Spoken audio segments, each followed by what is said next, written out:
곳이라 주님의 세계는 정말로 내가 나갔고 솔직할 수 있는 곳, 조금이라도 내 의라 말할 수 없는 이곳은 바로 주님의 세계라.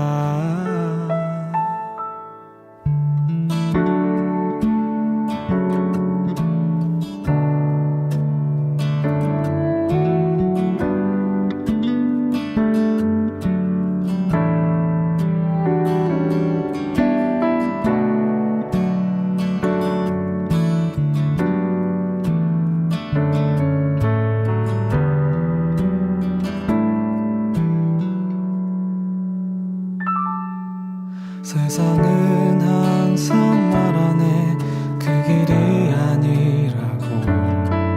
꼭 뛰고운 길이 있는데 왜 힘들게 사냐고. 단순한 선택조차 내게 버겁기만 한 곳. 그래도 나는 주님만 따르리.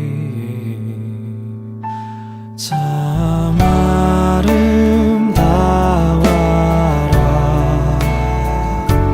주님의 세계는 저 솔로몬의 옷보다 더 고운 백화.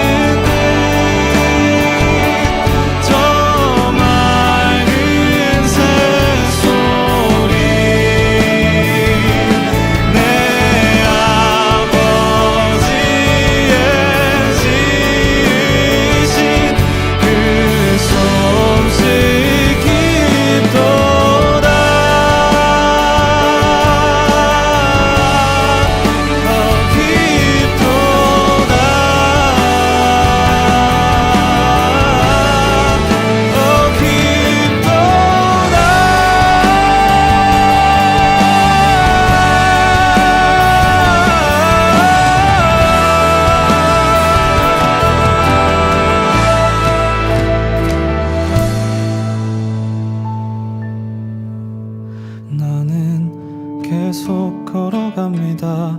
수없이 넘어져도 사람들의 방향과는 조금 다르다 해도 내가 가는 길이 주가 가르쳐준 길이니 이곳은 바로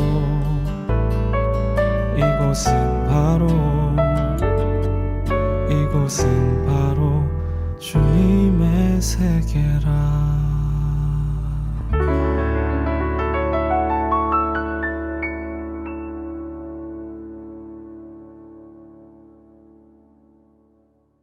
요한복음 4장 40절 사마리아인들이 예수께 와서 자기들과 함께 유하시기를 청하니 거기서 이틀을 유하심에 43절 이틀을 지남에 예수께서 거기를 떠나 갈릴리로 가시며 이렇게 되어 있습니다. 이틀, 왜 하필 이틀을 있었을까? 또 이틀을 유하시려고 했을까? 이틀이라고 하는 건 하나, 둘, 셋, 넷 할 때 뭐예요? 하나, 둘, 셋, 넷 할 때 둘이죠? 1, 2, 3, 4 할 때는 2고 그러니까 하필 이틀을 유하시고 하필 둘이고, 이건 무슨 말이냐면 성경은 다 둘로 이루어졌다 이런 말이에요. 사실은 그러니까 성경은 하나가 아니라 다 둘로 이루어졌어요. 그래서 둘을 잘 알면 그 둘을 통해서 하나를 깨닫게 되는 거거든요. 그래서 둘로 이루어진 그 성경을 우리가 좀 같이 좀 보도록 하려고요. 요한복음 1장 1절부터 5절까지 말씀, 요한복음에 있는 것을 주로 이렇게 보다 보면 두 개로 다 이루어졌다는 것을 우리가 성경을 볼 수 있습니다. 요한복음 1장 1절부터 5절까지의 말씀 보면 뭐와 뭐로 이루어졌어요? 어둠과 빛으로 이루어졌다. 이렇게 두 개로 나누어져서 이루어진 걸 볼 수 있죠. 1장 43절부터 51절까지 말씀 보면 나다나엘이라는 사람을 우리가 볼 수 있습니다. 이 나다나엘이라는 사람을 이렇게 주님이 부르시고, 그리고 여기에서 예수님과 나다나엘이 이야기하는 그런 장면이죠. 그래서 나다나엘과 예수님이 둘로 이렇게 나타나서, 물론 이제 빌립이 중간에서 소개를 시켜줬지만 나다나엘과 주로 이제 예수님하고 이렇게 서로 대화하는 그런 장면들을 우리가 볼 수 있죠. 요한복음 2장의 6절 말씀에 보면 2장 6절 말씀에 보면 유대인의 정결 예식을 따라 두세 통 드는 돌 항아리 6이 놓였는지라 이렇게 되어 있죠. 그래서 6 항아리가 있는데 두세 통 드는 돌 항아리 6이 놓였다니까 6개구나 이렇게 생각을 할 수 있잖아요. 근데 6 항아리에 뭘 채워요? 6 항아리에 물을 채우라고 그래요. 그죠? 물을 채우라고 그러는데 그 물이 뭐로 돼요? 포도주가 되죠. 그래서 물과 포도주라고 하는 이 둘로 나누어서 설명을 해주고 있는 그런 장면이죠. 요한복음 3장 1절 말씀에 보면 누가 나오죠? 니고데모라고 하는 사람이 유대인으로서 나오고, 그 다음에 요한복음 4장 7절 보면 뭐라고 나오죠? 누구가 나오죠? 사마리아 여자이 나오죠. 그러면 누가 하면 요한복음 이제 3장 1절은 니고데모라는 사람이 나오고, 요한복음 4장 7절에는 사마리아 여자가 나오고, 그러면 여기 있는 둘은 서로 떨어져 있는 사람이 아니라 둘을 통해서 하나를 설명하려고 하는 그런 내용이라고 제가 설명을 한번 해드린 적이 있죠. 그러니까 니고데모라고 하는 사람과 사마리아 여자, 이름 없는 그 사마리아 여자, 이 두 사람은 관계가 떨어져 있는 사람이 아니라 사실 니고데모가 사마리아 여인이 되어 신랑 대신 주님을 만나는 것이다. 이렇게 보면 오히려 성경이 더 이해가 되는 말씀이에요. 그러니까 니고데모가 따로 만나고 사마리아 여자가 따로 만난 것처럼 보이지만 사실은 니고데모는 굉장히 유명한 사람이고 이름 있고 유명한 사람이고, 사마리아 여자는 이름도 없는 그런 사람이었죠. 근데 이름 있는 그 유명한 사람을 이름 없게 만들어서 주님이 만난다. 그래서 니고데모는 예수님을 찾아온 사람이고 사마리아 여자는 예수님이 찾아간 사람이다. 어떻게 해야지 구원을 받는다고요? 주님이 찾아오셔야 구원을 받아요. 그러니까 우리가 열심히 찾아간다고 구원받는 게 아니고, 뭐 열심히 찾는 건 우리들이 해야 할 일이지만 주님이 찾아오셔야 구원을 받는다. 그게 성경에서 우리에게 가르쳐 주시는 말씀들입니다. 요한복음 3장 5절 6절의 말씀에 보면요, 예수께서 대답하여 진실로 진실로 내게 이르노니 사람이 물과 성령으로 나지 아니하면 하나님 나라에 들어갈 수 없느니라. 여기도 거듭나고 구원받는데 몇 개가 필요하대요? 2개가, 그렇죠? 2개가 필요하다. 물과 성령이라고 하는 2개가 필요해서 이 2개를 통해서 너희가 구원을, 거듭남을 받을 수 있다. 이런 얘기를 하면서요, 6절의 말씀에 보면 육으로 난 것은 육이고 영으로 난 것은 영이어야 된다. 이렇게 얘기해요. 그러니까 뭐와 갈라진 거예요? 육과 영을 나누어 가지고 여기서는 물과 성령으로 육과 영으로 나누어서 이렇게 2개로 설명해 주는 그런 내용들을 우리가 볼 수 있습니다. 성경은 다 이렇게 2개씩 나누어져 있어요. 그렇게 2개로 나누어져서 모든 것을 설명해요. 처음부터 그랬죠. 처음부터 창세기에 있는 창세기 2장에 나와 있는 그 나무가 있는데 그게 단수인데요, 그 나무 하나가 선악나무하고 생명나무 2개를 설명하려고 하나의 나무를 갖다 등장시킨 거예요. 그래서 이 2가지가 있더라 이렇게 설명을 한 거죠. 그러니까 성경 하나가 선악과와 생명과라는 이 2개로 성경이 이루어졌다라는 것을 우리에게 설명해 주는 겁니다. 마치 이제 죽음과 부활을 이렇게 말해주는 것처럼 이 땅에서는 율법을 통해서 죽어야 되는 것을 설명하고 저 하늘에서는 영적으로 살아야 된다는 것을 의미하는 이렇게 2개로 나누어서 설명하는 그런 내용을 우리가 볼 수 있습니다. 그런가 하면 이제 요한복음 6장을 또 이렇게 보면요. 요한복음 6장 49절 말씀 보면 이렇게 되어 있습니다. 요한복음 6장 49절에 이게 요한복음 6장은 생명의 떡에 대한 이야기인데요. 만나와 생명의 떡에 대한 얘기인데 요한복음 6장 49절에 보면 너희 조상들이 광야에서 만나를 먹었는데 죽었다 이렇게 되어 있죠. 광야에서 만나를 먹었는데 죽었다. 50절에 보니까 이는 하늘에서 내려오는 떡이니 사람으로 하여금 먹고 죽지 않게 하려 하는 것이니라. 이제 누구를 설명하는 거냐면 예수님을 이야기하는데 너희들 조상들은 만나를 먹고도 죽었는데 나는 하늘에서 내려온 떡이고 그것을 먹는 사람은 죽지 않게 될 것이다 라는 것을 설명하려고 해놓은 얘기죠. 그죠? 51절에 보니까 나는 하늘에서 내려온 살아있는 떡이니 사람이 이 떡을 먹으면 영생하리라. 내가 줄 떡은 곧 세상의 생명을 위한 내 살이니라 하시니라. 이렇게 이야기를 했습니다. 그러니까 여기서는 뭐와 뭐를 비교한 거예요? 모세의 광야의 떡과 그리고 예수님의 생명의 떡, 요거를 설명해 두 개를 구분해서 나누어서 설명해 주고 있는 얘기죠. 여기에 떡이 있고 살아있는 여기 만나를 먹는 그 떡이 있고요. 그리고 살아있는 떡이 있습니다. 만나는 모세가 광야에서 준 것이고 그리고 예수님은 이제 살아있는 생명의 떡이라 그래요. 예수님이 뭐라고 그래요? 마귀한테 시험 받을 때 사람이 뭐로 살 수 없고 뭐로 산다고요? 떡으로만 살 것이 아니고 하나님의 입에서 나오는 말씀으로 사는 것이다 이렇게 이야기를 했습니다. 그러니까 사람이 떡으로 사는 것이 아니라 말씀으로 산다. 그러면 떡은 전혀 우리가 먹지 말아야 되는 건가요? 빵도 전혀 먹지 말아야 되고 밥도 전혀 먹지 말고 말씀으로만 살아야 되나요? 아니죠. 그러니까 이걸 먹으면서 그건 이 땅에서 꼭 필요한 건데 하늘의 양식이 꼭 필요하다 해서 땅의 양식과 하늘의 양식을 비교해서 이야기하는 거죠. 예수님은 하늘의 양식에 대한 이야기를 한 거고 땅에서 마귀는 이제 돌을 만들어서 떡덩이를 만들어 먹으라 해서 땅의 이야기를 한 거고 예수님은 하늘의 이야기를 한 거고 사람이 떡으로 먹는 게 사는 게 아니라 양식 생명의 떡으로 이 위에 있는 생명으로 말씀으로 사는 것이다. 이제 그런 이야기를 해준 것입니다. 근데 우리 여러분과 저는 그러면 뭐 떡으로 살자고 얘기를 해야 되겠어요? 모여서 생명의 떡 대신 예수님을 먹자고 말씀 먹으면 살아야 되겠다 이런 얘기를 해야 되겠어요? 우리 모여서 교회 모인 사람들은 다 생명의 떡 대신 예수님 먹자고 모인 것입니다. 이 세상의 떡 먹자고 모인 것이 아니라는 거죠. 근본적으로 그걸 알고 모여야 된다는 거예요. 근본적으로 그게 교회라는 겁니다. 그래서 모세의 광야의 떡과 예수님의 생명의 떡. 그래서 떡이라고 하는 것이 뭐하고 딱 연결해 놨어요? 살이라고 하는 것과 연결해 놨어요.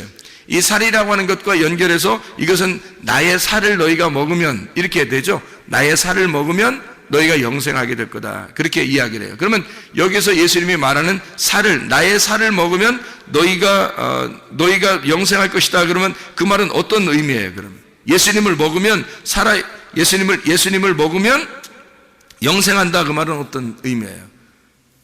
그 살이 떡이거든요. 피가 포도주고 그죠? 주의 만찬에서도. 그래서 떡과 포도주라 그래요. 살과 피 이렇게 두 개씩 이렇게 나눠서 얘기한단 말이에요. 출애굽기에 보면 창세기죠. 창세기에 보면 요셉이 감옥에 들어갔을 때 관원장들이 이제 감옥에 들어왔죠. 관원장들이 감옥에 들어와 가지고 한 사람은 어떤 꿈을 꿔요? 떡 그릇을 이렇게 이고 있는 거. 또 한 사람은 술을 담아가지고 있는, 포도주를 담아 있는 거. 그래서 포도주 담아 있는 관원장은 살고, 그죠? 그리고 이쪽에 있는 떡 관원장은 죽고, 그랬죠? 예, 그게 살을 말하기 때문에 그래요. 죽음을 의미하기 때문에 그런 겁니다. 그러니까 피는 이제 예수의 피, 생명을 말하기 때문에 그래서 사는 것을 의미하는 것이고 생명을 말하는 거고 떡은 죽는 걸 의미하는 거고요. 그러니까 이게 떡이라고 하는 게 뭐하고 연결된 거냐면 살이라고 하는 것과 연결된 거예요. 살. 그러니까 살과 떡. 살이라고 하는 건 성경에서 말하는 살, 이거는요 육신이거든요. 육신. 사르크스입니다. 이 사르크스가 죽으면 어떻게 된다고요? 사르크스가 죽으면, 그러니까 바사르라고 하는 것이 죽으면, 구약에 있는 바사르 육체가 죽으면 바사르가 된다 그래요. 그 바사르가 죽으면 바사르가 된다. 바사르가 죽는다는 말은 육신이 죽으면 이 말이고, 바사르가 된다는 말은 복음이 된다 그 말이거든요. 그래서 바사르라는 단어가 육체라는 단어와 복음이라는 단어를 같이 쓴단 말이에요. 그래서 복음이라고 그럴 때도 바사르라고 쓰고 육체라고 쓸 때도 바사르라고 씁니다. 이것이 이제 신약에서는 사르크스거든요. 그럼 사르크스라고 하는 살, 이 살을 내 살을 먹어라 그거예요. 내 살을 먹어라. 그러면 육신을 먹어라 이 말이잖아요. 그런 육신을 먹어라 그러면 네가 영생하리라 그 말인가요? 아니죠. 예수님이 죽으면 복음이라고 하는 것이 너희를 먹을 것이다. 복음이라는 걸 먹는 것이고 그 복음을 먹으면 예수가 복음이니까 그 복음을 먹으면 너희는 영생할 것이다 이 말이죠. 자, 뭘 먹으면 죽는다는 거예요? 만나, 광야에서 있는 만나, 조상들이 먹던 그 만나를 먹으면 죽는다 그런 거고 예수님의 살을 먹으면 산다 그렇게 얘기하는 거예요. 그러니까 이 예수님의 살이라고 하는 것은 그냥 육신을 말하는 거겠어요? 복음을 얘기하는 거겠어요? 복음을 말하는 거라는 거죠. 복음을 말하는 거죠. 그래서 예수의 살을 먹는 자, 예수의 떡을 먹는 자는 영생하리라 그 말이에요. 조상들이 준 떡은요 그냥 떡이에요. 예, 그것은 죽음을 의미하는 거고 주님이 이제 주시는 그 살, 그것은 복음을 말하는 거죠. 그래서 복음을 먹어서 살게 된다라고 하는 것을 이야기하는 내용입니다. 요한복음 6장 55절에서 58절까지 말씀이 그 얘기하는 거죠. 내 살은 참된 양식이요 내 피는 참된 음료로다. 내 살을 먹고 내 피를 마시는 자는 내 안에 거하고 나도 그 안에 거하나니 살아계신 아버지께서 나를 보내심에 내가 아버지로 말미암아 사는 것 같이 나를 먹는 그 사람도 나로 말미암아 살리라. 이것은 하늘에서 내려온 떡이니 조상들이 먹고도 죽은 그것과 같지 아니하여 이 떡을 먹는 자는 영원히 살리라 이렇게 말씀하고 있습니다. 그러니까 육은 무익하고 영은 살리라 하는 말과 같은 내용의 이야기예요. 그래서 6장 63절에 이렇게 이야기합니다. 6장 63절에 살리는 것은 영이니 육은 무익하니라. 내가 너희에게 이른 말은 영이요 생명이라 이렇게 돼 있죠. 여기 있는 말이라고 하는 게 여기서 로고스 말이에요, 레마 말이에요? 레마라는 말이 영이요 생명이라 그런 말이에요. 그래서 로고스가 아니라 여러분에게 직접 적용되는 말씀, 여러분에게 주어지는 말씀들이 있단 말이에요. 그 주어지는 말씀이 오면 그게 영이고 그게 생명이라는 거예요. 그게 복음이 된다는 걸 얘기하는 거예요. 우리 모두에게는. 그러니까 조상들이 먹은 그런 떡, 그런 살 이런 게 아니고요. 예수님이 주시는 그 살, 예수님이 주시는 그 음료, 이것은요 우리에게 주시는 영원한 것이다, 영이다, 영생하는 것이다 라고 하는 얘기예요. 그래서 육은 무익한데 영은 영원한 것이다. 그래서 말씀이 영이요 생명이다, 살리는 것이 영이다 이렇게 이야기를 하는 거죠. 그래서 육과 영을 이렇게 나누었습니다. 그래서 여기 말씀이 말씀들이에요. 내 말하는 것들, 말씀들 이 말이에요. 그것이 말씀들이 여러 씨가 떨어진단 말이에요. 여러 씨가 떨어져. 그게 레마예요. 그게 막 여러 씨가 떨어져서 자기한테 들어오는 거거든요. 자기한테 들어오면 딱 하나가 심어져요. 그러면 그 다음부터 말씀 안 듣는다는 얘기가 아니라 다른 말씀을 들으면서 영향이 공급되는 거예요. 계속 우리는 그 말씀으로 살아가는 거예요. 그 레마라는 말씀으로 살아가게 돼 있단 말이에요. 그 씨를 받음으로. 그게 말씀들이에요. 그게 생명이라는 얘기고 육은 무익하다 이런 얘기를 한 겁니다. 자, 그런가 하면 이제 요한복음 8장을 한번 봐봐요. 요한복음 8장 6절 8절에 보면 이렇게 돼 있죠. 그들이 이렇게 말하면 고발할 조건을 얻고자 하여 예수를 시험함이로라. 예수께서 몸을 굽히사 손가락으로 땅에 쓰시니 그렇게 돼 있죠. 그리고 8절의 말씀에 보면 다시 몸을 굽혀 손가락으로 땅에 쓰시니. 왜 이렇게 예수님은 두 번씩이나 이렇게 쓸까요? 두 개니까. 두 개로 설명해 줘야 되니까. 하나로 설명하는 게 아니니까. 그래서 두 번을 갖다 땅을 쓰시는 거예요. 그러면 두 번의 땅을 글을 쓴다고 하는 것은 어떤 의미를 얘기하는 거예요? 땅에 글을 썼다. 땅에 글을 썼다. 그리고 두 번째도 땅에 글을 썼다. 똑같이 땅에 글을 쓴 거죠. 근데 두 번째 쓴 건 다시 글을 쓴 거예요. 앞에서 쓴 거하고 뒤에 쓴 게 뭐가 달라서? 뭐가 달라서요? 자, 이게 이런 얘기가 있죠. 하나님이 모세에게 십계명을 주실 때, 처음 십계명을 주실 때는 어때요? 처음 십계명을 주실 때 이렇게 돌판에다가 새겨서 주시죠. 근데 그 돌판을 산에 올라갈 때 모세가 들고 올라갔어요? 아니면 하나님이 그냥 직접 그냥 거기 돌판을 만들어 가지고 써서 주셨어요? 처음에는 돌판을 하나님이 만들어서 써서 주셨어요. 그러니까 글자 판도 하나님 거고 글자도 하나님 거가 하나님이 쓰셔서 주셨어요. 모세가 한 게 하나도 없어요. 그 내려오다가 이제 금송아지 섬기는 그 백성들을 놓고 이 돌판을 갖다 던지잖아요. 던지는데 이렇게 뭐 어떤 영화처럼 딱 던질 때 다시 손에 싹 들어올 수 있잖아요. 하나님이 그렇게 못하나요? 그 정도 하나님이 이렇게 십계명을 돌판을 만들어서 이렇게 글씨를 쓰시는 하나님이 그렇게 다 써서 다 이제 띄어가지고 이제 딱 두 개를 이렇게 딱 들고 이제 멋있게 내려오는데 사람들이 죄를 져서 이거 안 되겠다. 그래서 이걸 갖다가 막 던져버렸단 말이에요.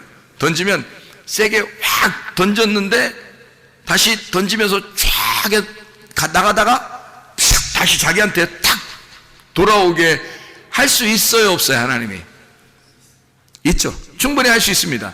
그 정도 능력. 아니 처음부터 글씨를 쓰신 분이 하나님인데 그거 내 거를 어디다 던져 그러면서 내 거를 어디다 던져 그러면서 다시 확 가슴으로 들어오게 할 수 있죠. 근데 그렇게 안 하시죠. 그렇게 할 수 있는 능력이 있으신 분인데 그렇게 안 하신다고 그냥 다 깨지도록 만들어버려요. 그렇죠? 그래 놓고서 다 깨뜨리니까 이제 하나님도 어떻게 다시 써줘야 되겠죠. 그래서 모세한테 뭐라 그래요? 이제 네가 돌판 깎아서 가져오라 그래. 하나님이 돌판 깎는데 상당히 좀 시간이 걸리고 그래서 그런가요? 글씨 쓰는 건 괜찮은데 말씀이니까 막 쓰나 내려가는 건 쉬운데 돌판 깎는 건 좀 힘들어서 이제 깎아 올 때는 이제 네가 네가 깨뜨렸으니까 올 때는 네가 이게 돌판 깎아서 가져와라. 그래 힘들어서 그랬을까요? 아니면 뭔가 이유가 있을까요? 뭔가 이유가 있겠죠. 그죠? 그래서 돌을 이렇게 깎아가지고 모세가 가져갔어요. 가져가니까 하나님이 거기다가 글씨를 갖다가 이제 하나님이 쓰시는 거예요. 거기다가. 왜 그렇게 하실까요? 그래서 법궤 안에다가요, 법궤 안에 집어넣은 십계명은 요겁니다. 모세가 깎아 가지고 가서 하나님이 글자를 써준 그 돌판을 집어넣으라는 거예요. 법궤에다가 그거 들고 다닌 거예요. 왜 하나님은 그런 식으로 했을까? 이 일을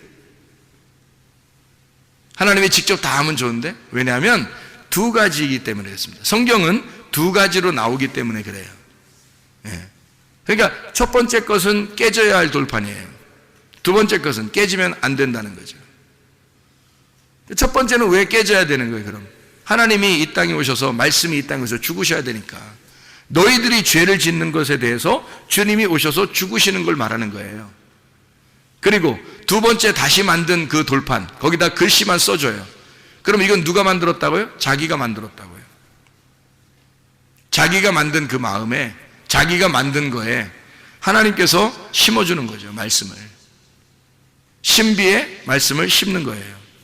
옛날에는 모세가 돌판을 깎아가지고 갔지만 그래서 하나님이 그 돌판에다 글씨를 썼지만 지금은 어디다 심어요? 하나님 말씀을 여러분 마음판에다 심는다고요.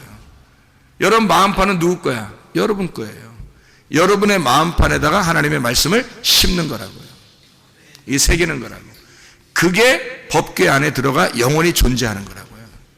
그 말씀이 여러분에게 말씀이 오는 겁니다. 각자에게 하나님이 주시는 그 말씀이 여러분의 이거는 계속 보존하라고 주님 말씀하셔요. 첫 번째 거들은 깨뜨리고 두 번째는 그냥 두시죠. 자, 그래서 예수님도 글을 쓰실 때 땅에다가 뭐 사람들이 막 연구 엄청 합니다. 이거 무슨 글자 썼나? 뭔 무슨 글자 써요? 딱 보면 몰라요. 거기 써 있잖아요. 죄 없는 놈이 쳐봐라. 딱 보면 몰라요? 거기 써놨잖아요. 죄 없는. 아니 그 글자 써놓고 얘기 한번 하면 똑같은 거 아니에요? 그거? 죄 없는 놈이 한번 쳐봐. 이거 자 보세요. 그러면 지금 이 글자를 처음에 쓸 때는 뭘 쓴 거예요? 두 번 썼으니까 첫 번째 쓸 때는 뭘 썼겠어요? 너 죄인이라는 걸 쓰겠죠. 너 죄인이니까 너도 죽어야 돼. 한 번 쓰고. 두 번째, 그 죄를 지었지만 내가 그것 때문에 왔어. 두 번째, 너에게 은혜를 베풀 거야. 죄 없는 놈만 한번 쳐봐. 니네가 율법이라 그러니까 율법을 한번 다 쳐봐. 어떤 놈이 안 걸리는 놈이 있나. 그리고 두 번째, 땅에다가 글을 쓰셔요. 그때 이 말씀들을 깨닫는 겁니다. 이 사람들이요. 이 말씀이었구나 라고 두 번의 십계명을 깨닫는 겁니다. 거기서 깨닫고 직접 보세요. 예수님이 하나님인데 하나님이 땅에다가, 이 땅에다가요, 글을 막 이렇게 쓴 건 또 이게 참 엄청 특별한 거 아닙니까? 생각해 보세요. 십계명에다만 글 써야 돼요? 그 산에 있는 돌판에다가만 막 하나님이 막 손가락이 나와서 막 쓰고 그러면 진짜 멋있는 거예요? 땅에다 쓰면 안 되는 거예요? 땅에다 직접 썼잖아요, 예수님이. 와가지고 어디 막 돌아다니면서 어디다 막 자기 이름 써놓고 막 이렇게 다니지 않잖아요, 주님이. 다니시면서. 여기다 글씨 써놓잖아요. 가늠한 여자 여기 때, 요때 딱 써놓는 거예요. 두 번을 글씨 쓰면. 뭘 쓴 거예요? 두 번의 십계명과 두 번의 말씀이 똑같다는 거죠. 그게. 하나는 너희를 죽이는 율법이고 하나는 너희를 살리는 율법이야. 두 가지가. 그래서 가늠한 여자를 나는 살릴 거야. 너희들이 죄 없다면 쳐봐. 죄 없는 자는 나밖에 없어. 이 여자를 죽일 수 있는 여자는 나밖에 없는 거야. 근데 내가 살릴 거야. 내가 대신 죽고 내가 살릴 거야. 그게 이 장면이거든요. 놀라운 장면입니다. 두 번의 글씨를 땅에 썼죠. 하나는 육체를 위한 율법이고요, 하나는 영을 위한 은혜의 말씀이란 말입니다. 이해가 되겠어요? 이렇게 두 개로 나누어져 있다고요. 성경이 그렇게 나누어져 있어서 주님이 그걸 설명하는 거예요. 그래서 예수님이 이 앞에 있는 것은, 앞에 쓰는 것은 살을 의미하는 거고, 뒤에 있는 것은 그 살이 복음을 의미하는 거고요. 앞에 있는 글은 내가 죽으러, 십자가를 지러 내가 죽으러 간다는 말이고, 두 번째 있는 이 말은 내가 그 죽고 부활하여 내가 너희들을 살리러 간다, 이렇게 이야기하는 두 개의 말씀을 설명하려고 두 번을 땅에다 쓰는 것이다. 자, 요한복음 8장 23절의 말씀을 봅니다. 예수께서 이르시되 너희는 아래에서 났고 나는 위에서 났으며 너희는 이 세상에 속하였고 나는 이 세상에 속하지 아니했다. 이 세상에 속한 것과 이 세상에 속하지 않은 것, 이렇게 나와 있는 말씀입니다. 요한복음 8장 35절의 말씀, 8장 35절, 종은 영원히 집에 거하지 못하되 아들은 영원히 거하나니, 이렇게 되어 있습니다. 종, 이건 모세를 통한 율법을 이야기하는 거예요. 종은 모세를 통한 율법을 의미하는 거고, 여기에 아들이 나오는데 이 아들은 복음의 예수를 말하는 것입니다. 그러니까 모세와 예수는 둘이 짝을 이룬 거죠. 그래서 율법과 은혜가 짝을 이루어서 성경을 설명하려고 한 거예요. 그래서 모세가 많이 등장하죠. 그래서 모세 오경이라고도 하고, 이렇게 많이 모세 그 율법서를 통해서 구약 성경이 쓰여진 거거든요. 그게 기본으로. 그러니까 예수님은 또 복음서에 있잖아요. 복음서에 마태, 마가, 누가, 요한이라는 복음서를 통해서 신약 성경이 쓰여진 거고요.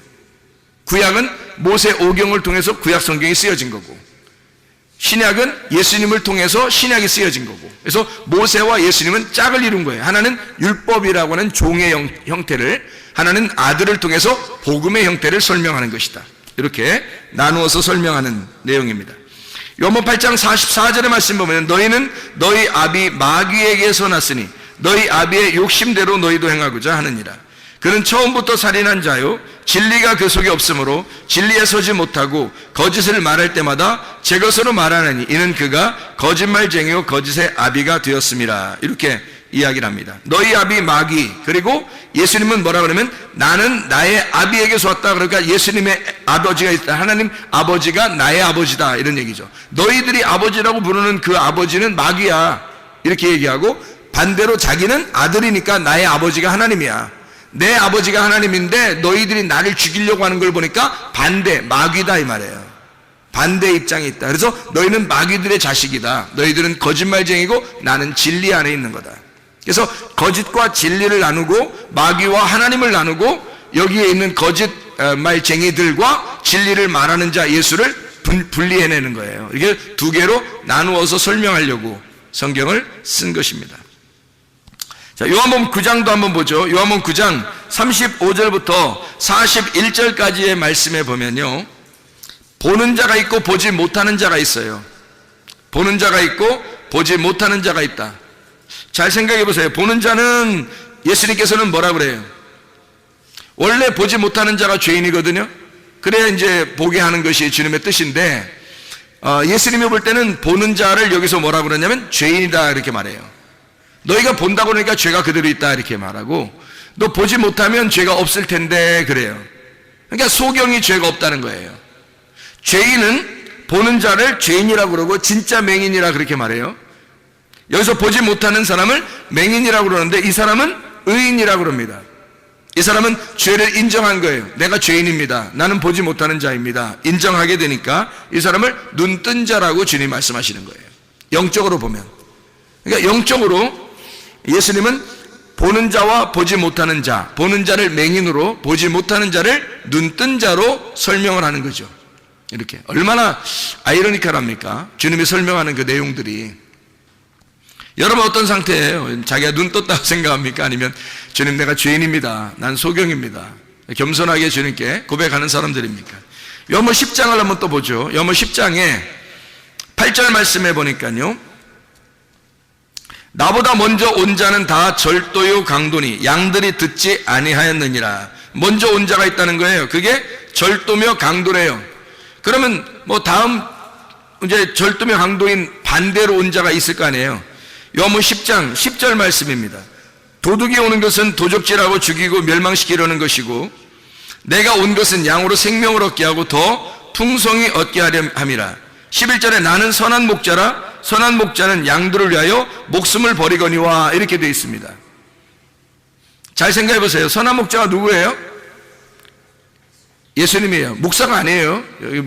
여기 서 있는 목사가 선한 목자 이런 거 아닙니다. 희생을 강요하지 마세요. 목사가 무슨 희생하는 사람입니까? 아니에요. 희생은 예수님이 다 하셨어요. 저를 위해서도 희생하셨고 여러분을 위해서도 희생하셨어요. 목사한테 희생을 강요하면 안 됩니다.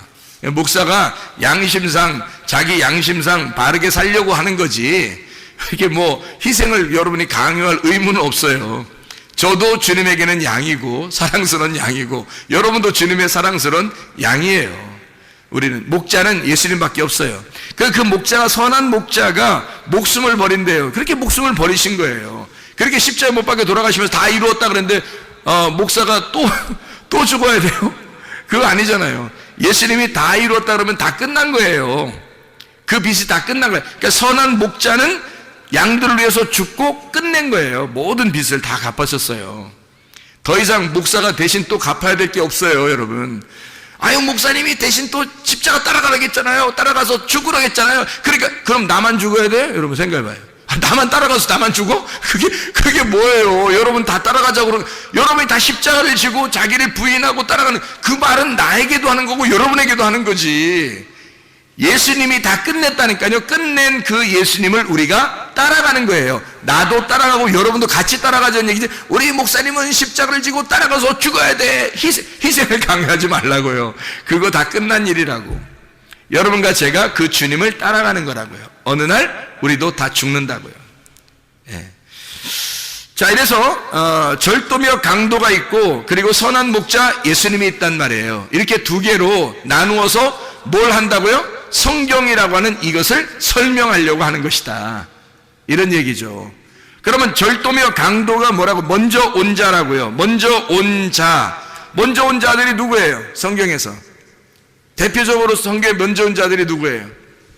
아담, 노아, 아브라함, 모세, 다윗, 침례 요한, 이런 사람들이 먼저 왔잖아요.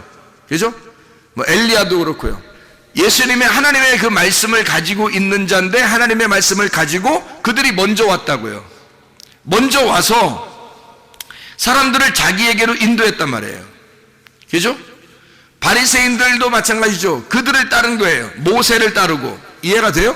모세를 따르고 엘리야를 따르고 다윗을 따르고 노아를 따르고 아브라함을 따르고 자기들도 아브라함을 따라가는 자들. 근데 예수님은 그들에게 너희들은 아브라함의 자손이라고. 아니야, 그게 너희들은. 그러니까 부자와 거지 나사로의 그 설명을 하면서 누가 아브라함 품에 있다고요? 거지 나사로가 있는 거라고 얘기하잖아요. 부자들 너희들이 있는 게 아니다. 너희들 말씀 안다고 아브라함 품에 있다고 하지만 너희들 아니야 이렇게 말하잖아요. 그러면 이 사람들은 지금까지 따라온 게 누군데?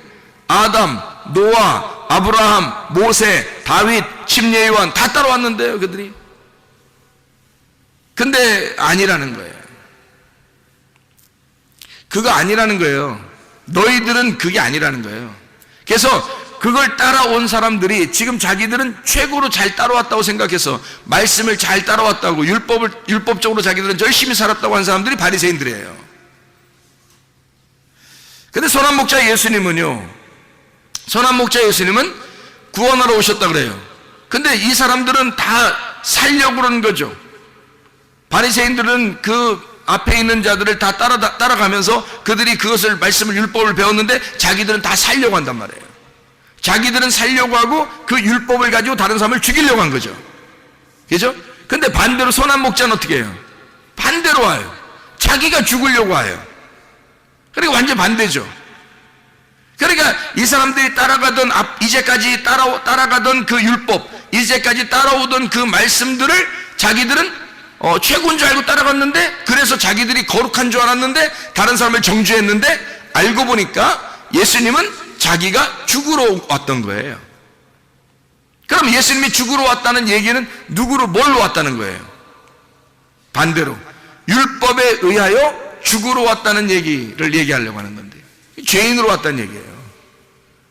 그러니까 의인과 죄인을, 그러니까 땅에서 말하는 의인은 율법과 선지자예요. 그렇죠? 근데 땅에서 죄인대로 왔다는 거예요, 주님이.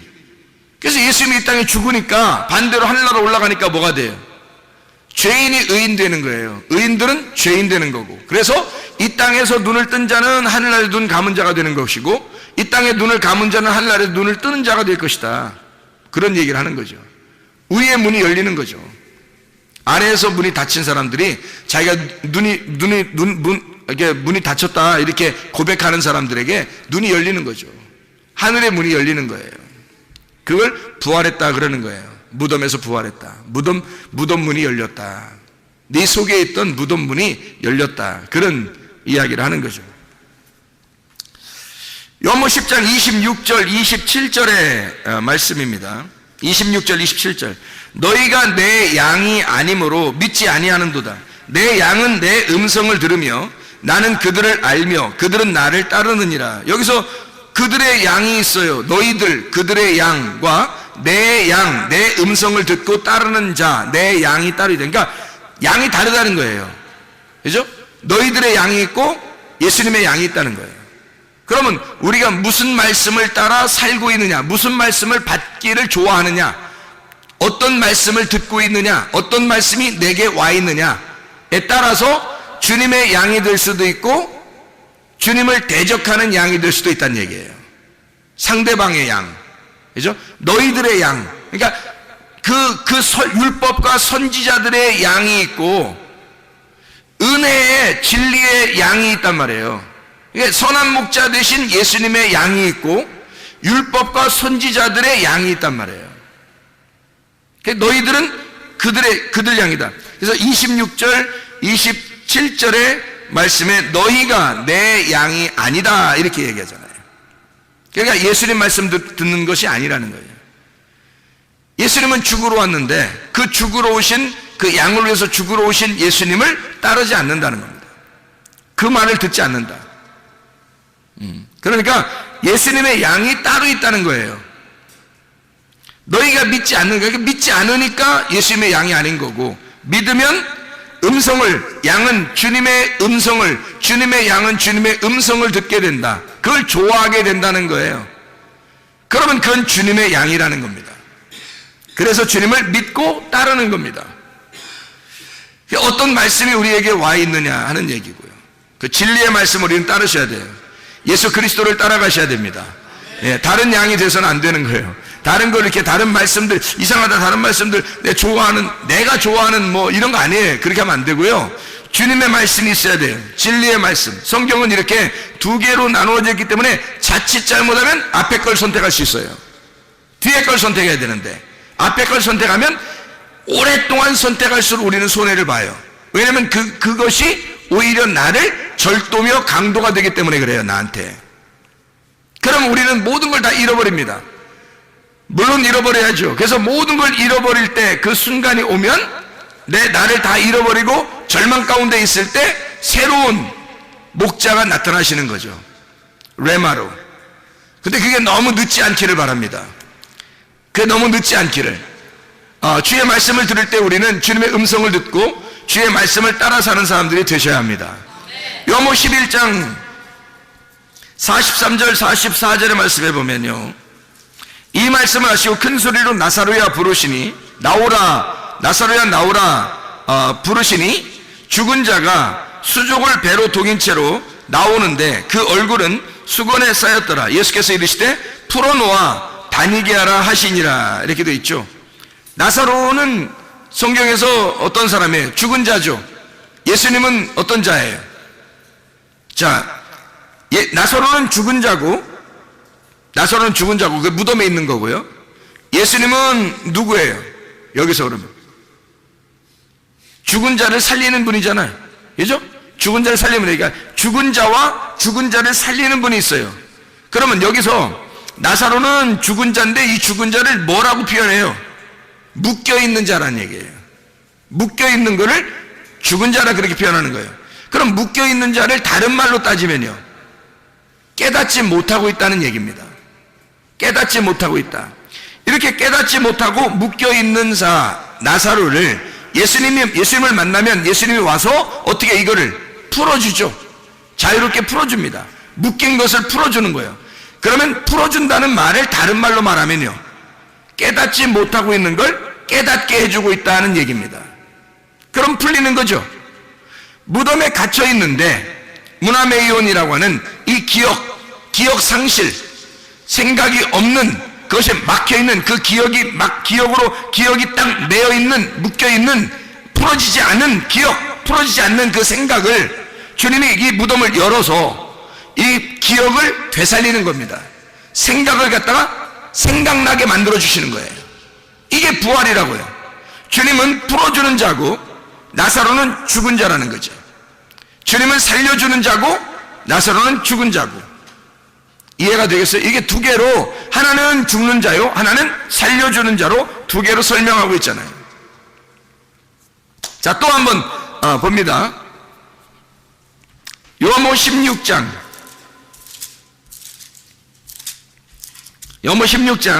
11절의 말씀. 심판에 대하여라 함은 이 세상 임금이 심판을 받았음이라. 사형 선고 받은 거죠, 여기서. 사형 선고. 이 세상 임금이 심판을 받았음이라. 그러면 요한복음 18장 37절. 요한복음 18장 37절. 빌라도가 이르되 그러면 네가 왕이 아니냐? 예수께서 대답하시되 내 말과 같이 내가 왕이니라. 내가 이를 위하여 태어났으며 이를 위하여 세상에 왔나니 곧 진리에 대하여 증언하려 함이로라. 무릇 진리에 속한 자는 내 음성을 듣느니라 하신대. 자, 잘 봐요. 성경을 잘 봐보라고요. 이 세상 임금이 누구예요? 이 세상 임금이 요한복음 16장 11절에 세상 임금이 심판받았대요. 누가 심판받은 거예요? 예? 누가 심판받았어요? 이 세상 임금이 심판받았네. 이 세상 임금이 누구예요? 예? 누가 심판받죠? 이 세상 임금이 누구냐고요? 아니, 시간 많이 가게 하지 말고 광야에서 시험 받을 때 예수님한테 막 감히 시험하면서 내가 이 세상을 다 가지고 있다, 내가 너한테 주겠다, 뭐 이런 것들도 있었잖아요. 그러면 이 세상 임금이 심판받았다, 그 말은 누가 심판받았다는 얘기예요? 여기서 예수님이 그 시험을 이기셨나요? 아니, 이기시지 못했나요? 시험을 이기셨죠. 그러면 왕이, 임금이 이렇게 항복하고 지면 그러면 더 이상 임금인가요? 아니죠. 그래서 이 세상 임금을 정복시키신 예수님이 임금인 거예요. 이해가 돼요? 그래서 예수님이 자기를 설명하는 거예요. 내가 인간으로 와서 이제 곧 나는 죽을 거야. 이미 사형 선고를 받아놓고 살고 있어. 이 말이에요. 그리고 요한복음 18장 37절의 말씀에 나는 진짜 왕이다. 왕이긴 왕이야. 근데 나는 죽으러 왔어. 나는 죽을 거야. 그런데 빌라도가 뭐 그런 게 있어. 왕이 뭐 죽고 그래. 그러니까 예수님이 뭐라 그래요? 나는 하늘의 왕이야. 나 이 땅의 왕이 아니야. 땅에서 다스리려고 하는 게 아니라 난 하늘에 있는 자들을 다스리는 왕이야. 그러니까 영적으로 구원받은 자들을 다스리려고 내가 왕이 되려고 그래. 그래서 나는 죽으려고 그래. 그게 진리야. 이런 얘기를 한 거예요. 예수님이 이 땅의 왕, 임금 대신 우리들을 위에서 주님이 오셔서 그 이 세상 임금으로 오셔서 자기가 죽는 거예요. 그러면 예수님이 죽으시면 이 세상 임금이 끝난 거죠. 그러면 진리가 살아서 부활하신 하늘의 영이 하늘의 영이신 하나님의 아들이 다스리게 된다는 거예요. 하늘의 왕이 되신다는 거지. 이 땅에서 임금이 죽으면 마귀는, 너희를 유혹하던 마귀는 이미 끝났어. 그래서 내가 너희들이 왕이라고 여겼던 그 왕의 입장에서 내가 죽을 거야. 이 세상 임금이 심판을 받았어. 정죄를 받았어. 그래서 내가 이 땅에 온 거야. 말씀이 육신이 돼서 온 거야. 그리고 나는 진리인데 나는 죽을 거야. 빌라도가 내가 너를 살릴 수도 있고 내가 너를 죽일 수도 있는데 그거 하늘에서 너에게 그렇게 그런 권한을 주지 않았다면 너는 그거 할 수도 없어. 내가 그 능력을 너에게 주었고 네가 나를 죽이도록 그런 명령을 하도록 권세를 주었기 때문에 네가 하는 거야. 내가 영들을 다스리는 왕이야. 그 예수님이 그렇게 말씀하시는 거죠. 그래서 주님은 요한복음 19장 11절 예수께서 대답하시되 위에서 주지 아니하셨더라면 나를 해할 권한이 없었으리니 그러므로 나를 내게 넘겨준 자의 죄는 더 크다. 그래서 주님은 너를 일부러 시켜서 나를 죽이도록 하는 거야. 너도 내 수하에 있는 거야. 내가 하늘의 왕이니까. 이해가 되시겠습니까? 이 땅의 임금이 죽고 이 땅의 임금이 정죄를 받아 이 땅의 임금이 심판을 받아 죽으면 그러면 하늘의 왕으로서 살아가게 된다. 그런 얘기를 하는 것입니다. 자, 무슨 얘기인지 아시겠죠? 요한복음 19장 34절, 요한복음 19장 34절.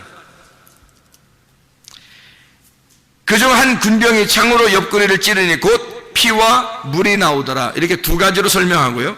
요한일서 5장 6절, 7절, 8절에는 물과 피로 임하신 자니, 그래서 성령은 물과 피로 임하신 이것을 증거한다. 이렇게 요한일서 5장 6절, 7절, 8절에는 설명하고 있습니다.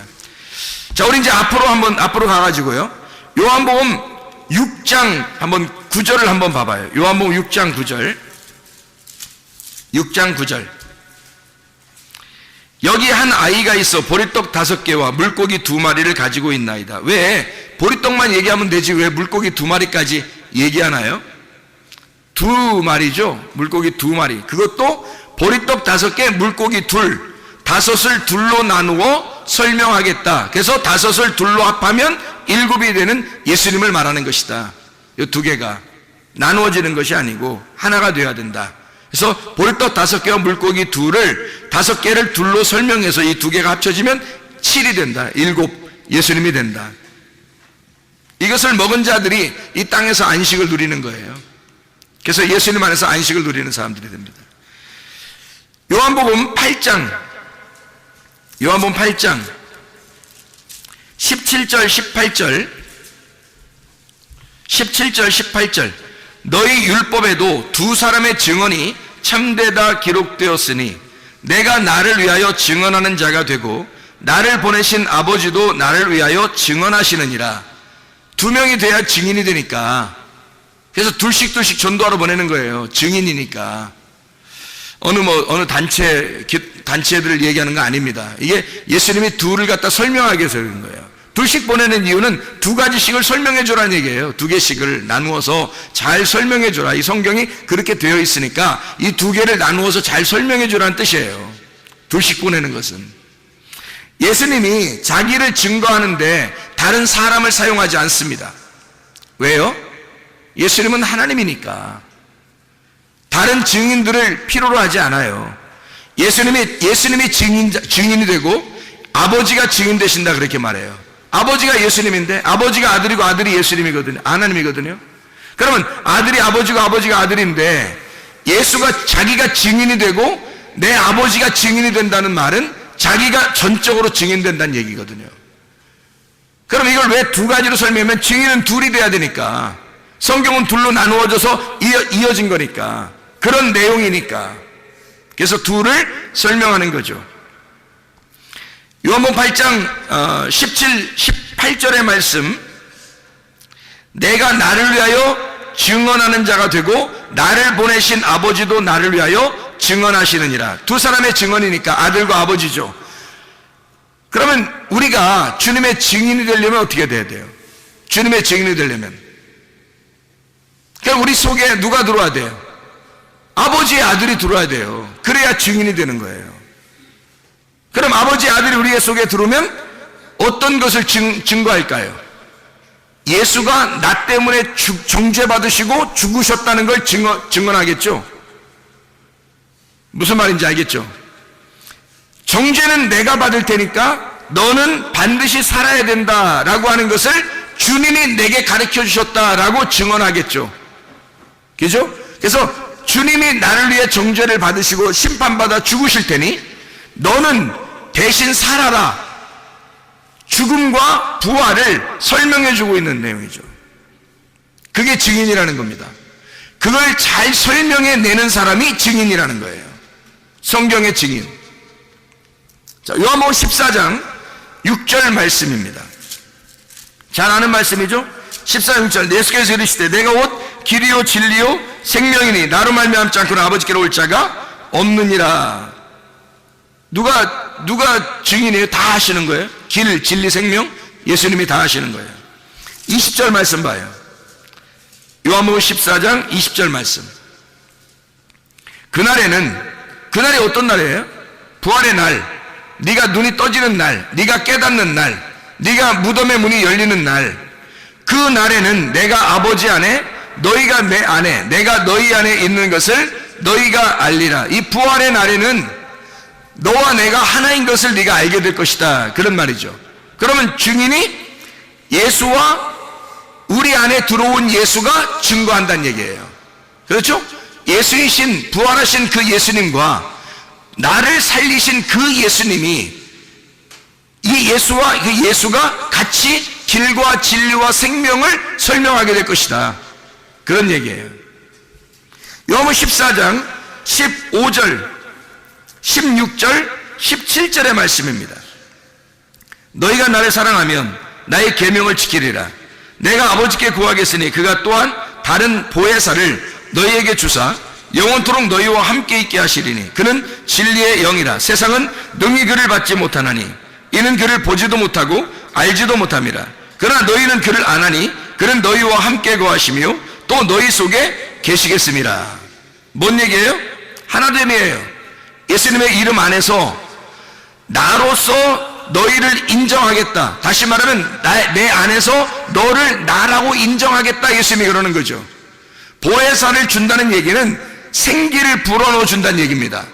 하나님의 생명을 줘서 너라는 흙덩어리를 생기를 줘서 살리겠다는 얘기야. 그러면 예수님이 말씀이 육신이 돼서 오셨잖아요. 그 예수라고 하는 그 말씀이 육신 되신 그 예수님을 너라는 것으로 네가 그것으로 인정하겠다는 얘기예요. 그래서 서로 하나가 되겠다는 얘기입니다. 보혜사가 온다는 얘기는 보혜사가 와서 네가 나이기 때문에 이걸 주겠다 이거예요. 보혜사가 와서 그걸 증명해 주겠다. 네가 나고 내가 너라는 것을 보혜사가 오면 증명이 될 거야. 이 보혜사가 와서 너를 나라고 인정해 줄게, 그 말이에요. 원래 우리는 예수님이 아니에요. 하나님의 아들이 아니라고. 근데 보혜사가 오면, 보혜사 성령님이 오시면 너를 하나님의 아들들이라고 인정해 주겠다는 거예요. 하나님의 아들들이라고. 원래 원본은 아닌데 너를 양자의 영을 주어서 너를 하나님의 아들들이라고 인정해 줄게. 그러면요, 양자도 아들입니다, 여러분. 양자도 아들이에요. 아들의 권리가 없는 게 아니에요. 법적인 아들이에요, 우리가. 법적인 아들이기 때문에 우리도 우리의 권리를 충분히 하나님 아버지에게 주장할 수 있단 말이에요. 우리도 아들이니까. 원래 예수님은 아니지만 우리가 양자가 됐잖아요. 우리도 하나님의 아들들이 됐잖아요. 그러면 나도 아들이에요, 아버지. 저도 아버지의 아들이에요. 충분히 우리도 하나님의 아들이신 예수님의 이름 안에서 아버지에게 아들로서의 권리를 충분히 주장할 수가 있다는 얘기죠. 그 얘기입니다. 너희가 내 안에 거는 이 보혜사 성령이 오시면 그걸 다 알려주겠다는 거예요. 그렇게 만들어 주겠다는 얘기입니다. 놀라운 얘기죠. 요한복음 18장 6절 말씀, 18장 6절. 예수께서 그들에게 내가 그니라 하실 때에 그들이 물러가서 땅에 엎드러 지니라. 내가 그니라, 이 말이 뭐냐면 내가 나다 이런 말이거든요. 에고 에이미라는 단어예요. 출애굽기 3장 14절에 나는 스스로 있는 자다 라는 말이 에고 에이미라는 말이거든요. I am who I am, 나는 나다 이런 말이에요. 나는 존재다, 내가 살아있다, 내가 생명이다 이런 말이에요. 예수님이 나는 생명이다, 나는 스스로 있는 자다, 내가 하나님이야, 내가 그 여호와야, 너희들이 따랐던 그 여호와야 라고 하니까 사람들이요 물러가서 땅에 엎드러져요. 왜냐하면 스스로 있는 자 앞에 굴복하는 겁니다. 주님이 내가 나야 라고 하니까 다 엎드러지는 거예요. 요한복음 18장 6절의 말씀이죠. 그렇죠? 요한복음 18장 9절 말씀 하나만 보고 마치도록 하겠습니다. 요한복음 18장 9절 말씀 보니까 이렇게 뭐라고 되어 있어요? 이는 아버지께서 내게 주신 자 중에서 하나도 잃지 아니하였사옵나이다 하신 말씀을 응하게 하려 함이라. 이게 무슨 말이에요 여기? 사람들이 누굴 찾는, 이제 예수님이 누굴 찾느냐 그래요. 만약에 예수님이 여기서 내가 그니라 했는데 다 엎드러졌어요. 어떻게 잡아요 예수님을? 그러니까 예수님이 뭐라고 그러냐면 누구 찾냐 이렇게 물어봐요. 그랬더니 사람들이 뭐라면 나사렛 예수라 그렇게 말하잖아요.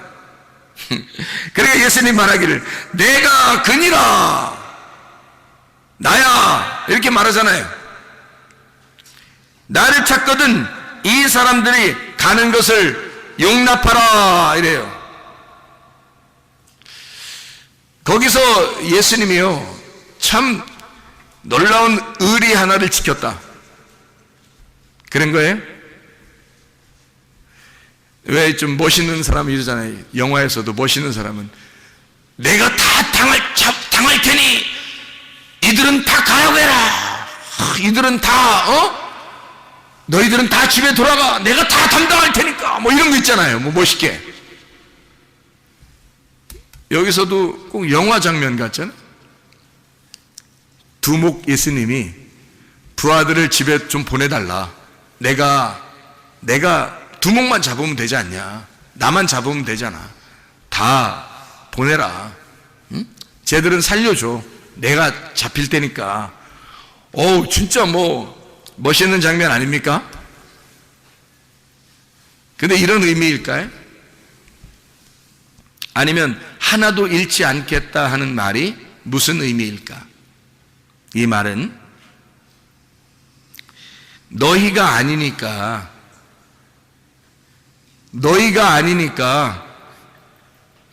너희 일이 아니니까, 너희들의 일이 아니니까.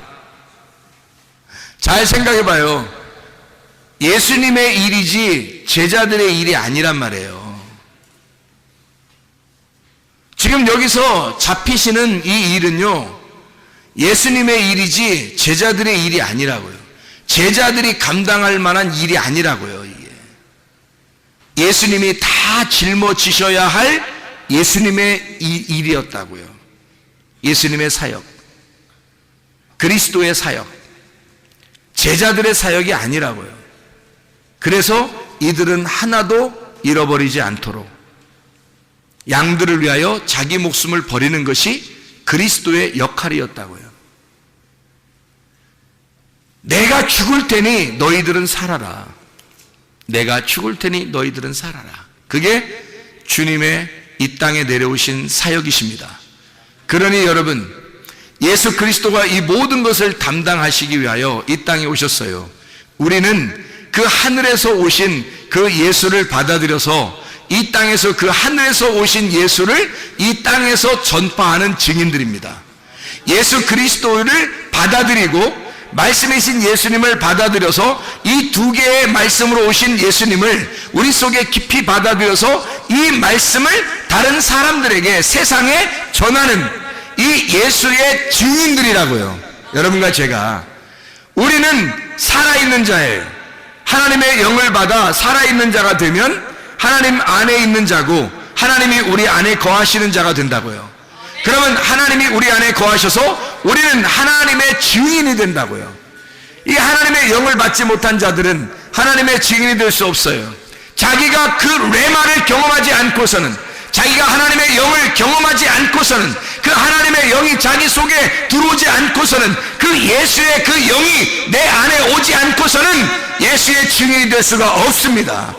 예수는 예수를 증거하니까, 예수는 홀로 예수를 증거하십니다.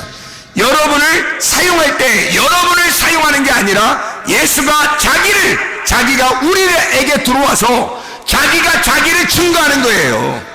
여러분과 저는 하나님의 영이 우리 안에 있어야 됩니다. 하나님의 영이 우리 안에 거하여야 우리도 주님 안에서의 증인이 되는 거예요. 주의 증인으로 살다가 주님 만나시기를 바랍니다. 우리 하나님 아버지 사랑과 은혜를 감사드립니다. 하나님의 말씀을 이렇게 두 가지로 나누어서 써 있는 말씀들을 우리 같이 나누었습니다. 하나님, 말씀이 육신이 되어 우리 가운데 거하신 주 예수가, 하나님의 성령께서 우리 안에 거하셔서 예수의 증인으로 살다가 주님 만나게 도와 주시옵소서. 예수 그리스도 존귀하신 이름 받들어 기도 올려옵나이다. 아멘.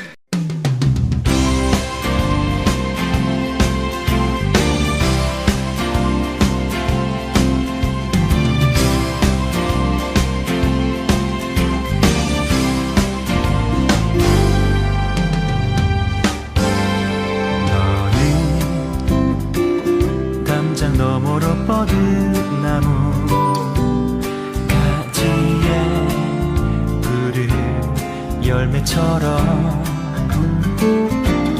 하나님의 귀한 축복이 삶에 가득히 넘쳐날 거야.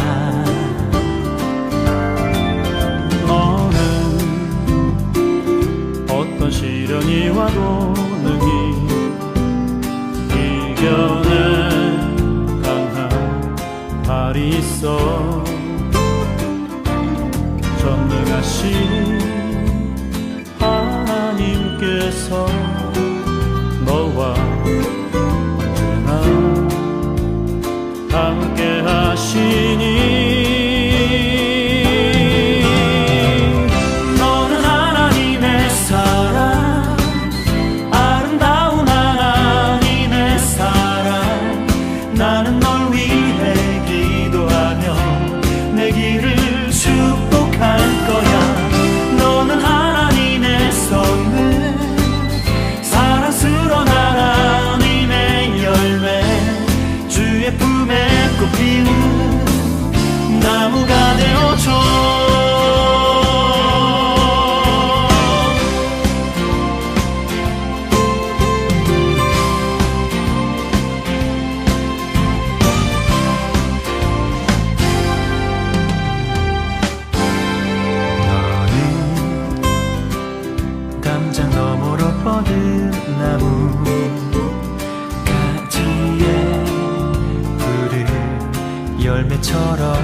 시련이 와도 능히